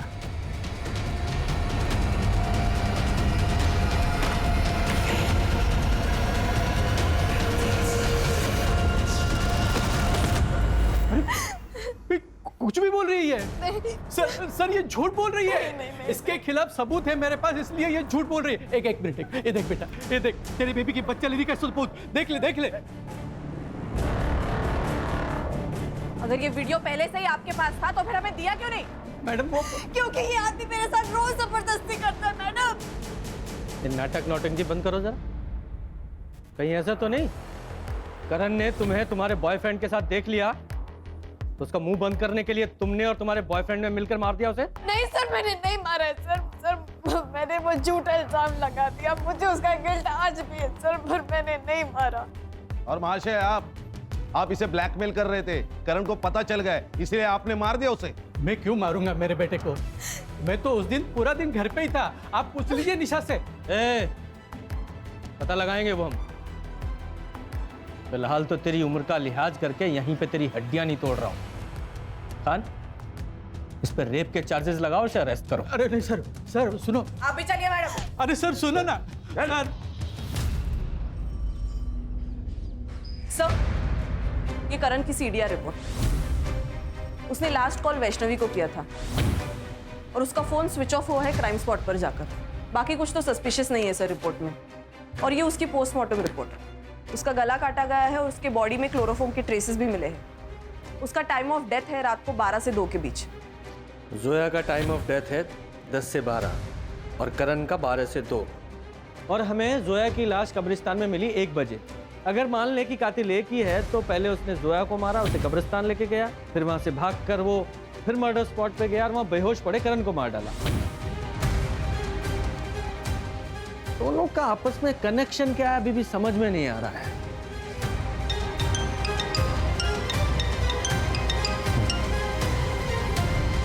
जी सर, जी मैं पहुंच रहा हूं, बस अभी निकल रहा हूं।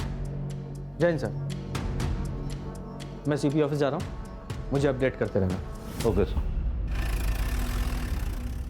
एक बात बता, तूने जान देने की कोशिश क्यों की? जोया के मर्डर का बोझ बर्दाश्त नहीं हो रहा था। सर मैंने जोया को नहीं मारा सर। तुम दोनों तो एक साथ भागे थे ना, फिर अचानक जोया की लाश मिलती और तुम्हें कुछ नहीं पता? हम भागे थे, हम निकाह भी करने वाले थे, लेकिन उस दिन जोया को उसकी मम्मी की बहुत याद आ रही थी। उसने बिना जाने समझे उन्हें कॉल किया। अम्मी, हमें आपकी बहुत याद आती है। जोया, जोया मेरी बच्ची, तू जल्दी वापस घर आ जा। देख बच्ची, तेरे अब्बू मान गए हैं, वो तेरा निकाह ना अशफाक से करवा देंगे, उन्होंने खुद मुझसे कहा है। जोया सच अम्मी? हाँ सच बेटा, तू जल्दी वापस घर आ जा। आजा मेरी बच्ची। हाँ अम्मी, हम आ रहे हैं। मैंने उससे कहा कि मुझे कुछ ठीक नहीं लग रहा, लेकिन उसने मेरी नहीं सुनी। जोया को अपने अम्मी अब्बू पर बहुत भरोसा था, इसीलिए हम 22 तारीख को सुबह निकल गए और शाम तक अदाई पहुंच गए। मैं कल अम्मी को तुम्हारे घर जल्दी लेके आता हूँ, ठीक है? जल्दी आना तुम।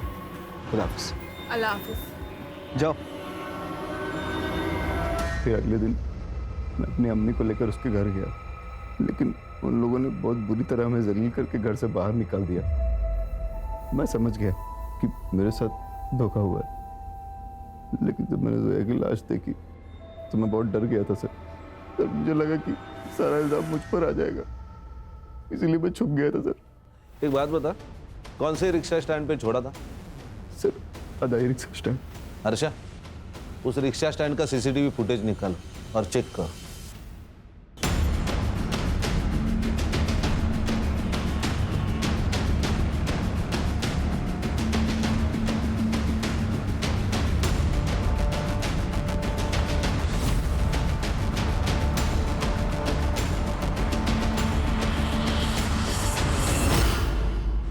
सर, ये करीम है, अदाई रिक्शा स्टैंड से जोया जिस रिक्शा में बैठी थी उस रिक्शा का ड्राइवर है ये। क्या हुआ था उस दिन? सर आधा एक ऑटो स्टैंड से उन्होंने मेरा ऑटो पकड़ा, उन्हें कहीं डीएन रोड जाना था। रास्ते में किसी का कॉल आया तो उतर गए। किसका कॉल आया? पता नहीं सर। सर शायद ये वही फोन है जो टेलीफोन बूथ से आया था, लेकिन वहाँ कोई सीसीटीवी नहीं है। ठीक है, तुम जाओ। Okay sir. Sir, Imran Malik से पूछताछ करने पर पता चला कि उसके हाथ में एक केस थी, लेकिन वो बंद कर दी गई विदाउट एनी कंक्लूजन। किसका केस था? सलीम कुरैशी। रोया के अब्बू? सर मैं उस दिन जल्दी घर से खाना खा के आ गया था। दुकान पे ज़्यादा कस्टमर्स भी नहीं थे। मरियम जो कि हमारे यहाँ काम करती थी, उस दिन उसे जल्दी घर जाना था, इसीलिए वो चेंजिंग रूम में चली गई।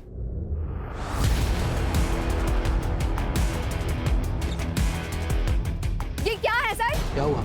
आपने ये कैमरा क्यों लगाया चेंजिंग रूम में? मुझे कुछ नहीं पता बेटा, मैं तो कभी चेंजिंग रूम में जाता भी नहीं हूँ। मैं पुलिस से जाऊंगी, कंप्लेन करूंगी। अरे मरियम मेरी बात सुनो। मरियम, अब एफआईआर तो हुई है, इंक्वायरी भी होगी, लोगों में बातें होगी, दुकान पे सील भी लगेगा सलीम भाई। लेकिन सर वो कैमरा हमने नहीं लगाया था। शायद वो फारूक जो हमारे दुकान पे काम करता था उसने लगाया हो। वो लड़कियों के साथ बहुत बदतमीजी करता था, इसलिए पिछले सप्ताह हमने उसे निकाल दिया। आपकी बात बराबर है, 100% करेक्ट है आप, लेकिन कौन यकीन करेगा? लोग आपको देख के दुकान में आते थे, फारूक को नहीं। तो फिर आप बताइए सर कि हम क्या करें?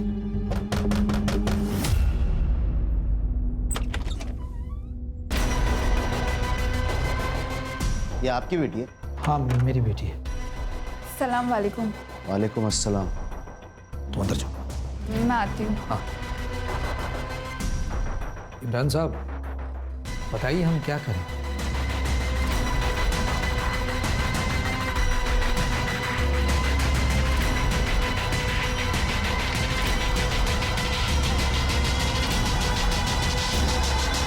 देखो सलीम भाई, मेरा निकाह करवा दो आपकी बेटी के साथ, आपका केस बंद, और उस लड़की को भी मैं संभाल लूंगा। मैं निकाह करवाना नहीं चाहता था सर, लेकिन खुद की इज्जत बचाने के लिए मुझे मानना पड़ा।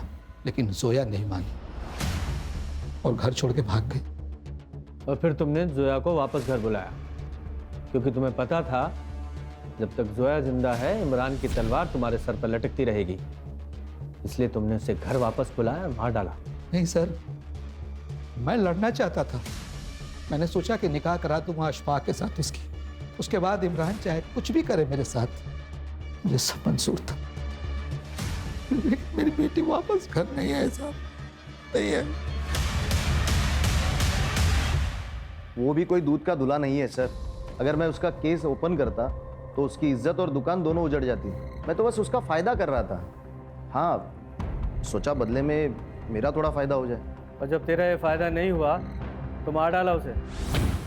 सर, किस केस में फंसा जा सकता है और किस में बचा जा सकता है मैं अच्छी तरह से जानता हूँ, तो उसको मारने की बेवकूफ़ी तो नहीं करूँगा मैं। सर, मेरे कहने पर वो रास्ते में क्यों उतर जाती, आप ही सोचो। सर क्राइम स्पॉट पे 2 मोबाइल एक्टिवेट थे, एक करण और एक जोया, और दोनों के मोबाइल वहीं पे स्विच ऑफ हुए। एक काम करो, ये जो लड़की जहाँ उतरी थी वहां से जहाँ उसका मर्डर हुआ वहां तक का डम डाटा निकालो। और एक वो पुलिस वाला इमरान, इस पर और इसकी फैमिली पे नजर रखो। सर, ये दगड़ू, इसके पास कुछ इन्फॉर्मेशन है। हाँ बोल, क्या इन्फॉर्मेशन है?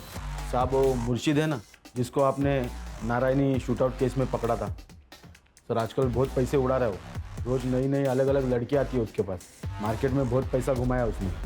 मुझे तो लगता है कुछ कांड किया उसने साहब। कहाँ मिलेगा ये?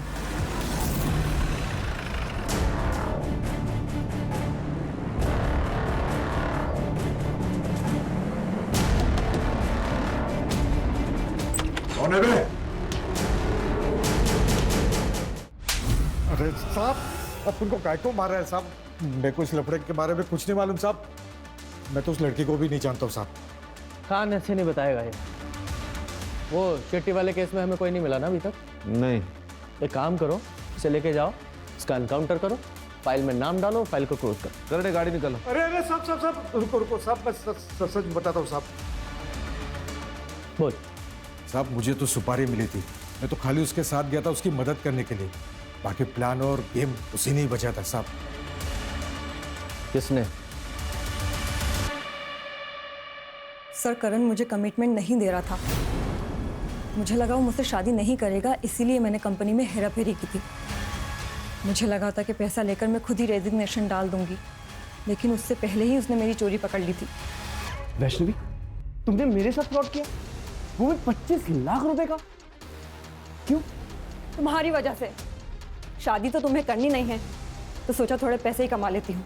कान खोल के सुनो, मुझे मेरे 25 लाख रुपए चाहिए, वो भी हफ्ते भर में। अदरवाइज मैं पुलिस को बता दूंगा कि तुमने मेरे साथ फ्रॉड किया है। कहाँ से लाती मैं इतना पैसा?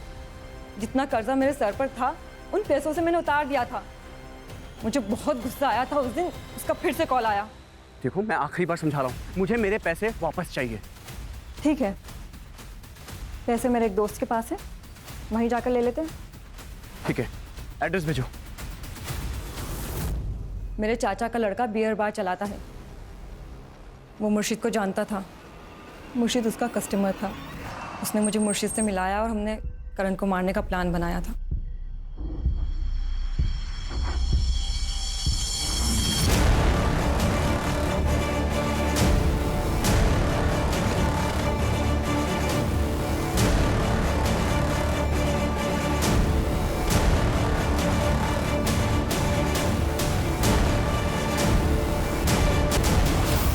अब ये बताओ कि जोया को क्यों मारा? सर कौन जोया? मैं किसी जोया को नहीं जानती। सर अभी भी एक सवाल है, जोया को किसने मारा?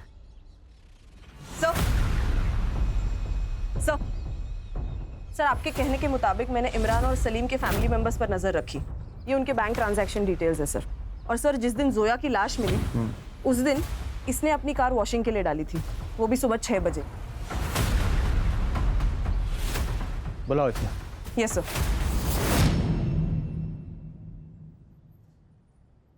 ऐसी कौन सी आफत आ गई थी जो सुबह सुबह 6 बजे तूने अपनी गाड़ी वॉशिंग में डाली? वो गाड़ी गंदी हो गई थी सर। लेकिन गाड़ी फिर भी साफ नहीं हुई। सबूत के रूप में ब्लड के ट्रेसेस तेरी गाड़ी से मिले, जो तेरी बहन के थे, जब तू उसकी बॉडी को कब्रिस्तान ले जा रहा था। और वो टेलीफोन बॉक्स जहां से तूने जोया को कॉल करके बुलाया था, उसके मालिक ने भी तुझे पहचाना है। बोल बोल। बताता हूँ सर। कुछ दिनों से अब्बू मेरी वजह से बहुत टेंशन में थे। मतलब? वो जो मरियम को चेंजिंग रूम में कैमरा मिला था वो किसी और ने नहीं, मैंने ही लगाया था सर। मैं उन वीडियोस की कलेक्शन करता था, लेकिन फिर मैंने सोचा कि जो रायता मैंने फैलाया वो मैं ही साफ करूँगा। और वो तभी होता जब जोया मर जाती, और जोया मरने के बाद वो इमरान भी हमारा पीछा छोड़ देता। अम्मी ने बताया कि जोया आज आने वाली, तो जाके मैंने वो टेलीफोन बूथ से उसे कॉल किया सर। हाँ पा, कहाँ पे हो आप? ऑटो में। ऑटो में? आप एक काम करो ना, वो उड़न पनवेल के बीच वाले रोड पे उतर जाओ, मैं आता हूँ आपको लेने। हाँ ठीक है, मैं उतर जाऊंगी। अल्लाह हाफिज।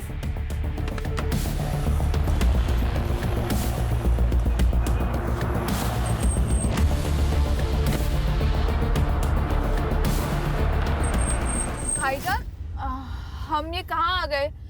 ये रास्ता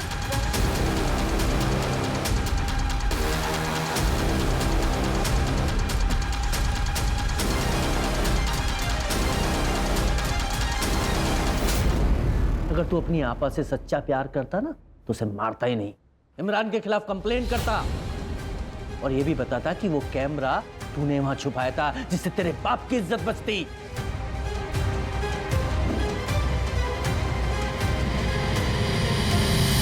खान, लोग अक्सर पुलिस की मदद लेने से डरते हैं। उन्हें क्या लगता है कि सब पुलिस वाले एक जैसे होते हैं। अगर इस सलीम ने इमरान की कंप्लेंट की होती तो जोया आज जिंदा होती। ये वैष्णवी, इसने जब भी फ्रॉड किया तभी करण ने उसके ऊपर एक्शन लेना चाहिए था, क्योंकि रिश्ते अपनी जगह और क्राइम अपनी जगह। लेकिन करण ने ऐसा नहीं किया और उसी 25 लाख की वजह से वैष्णवी में हिम्मत आ गई क्राइम करने की। सही कहा सर।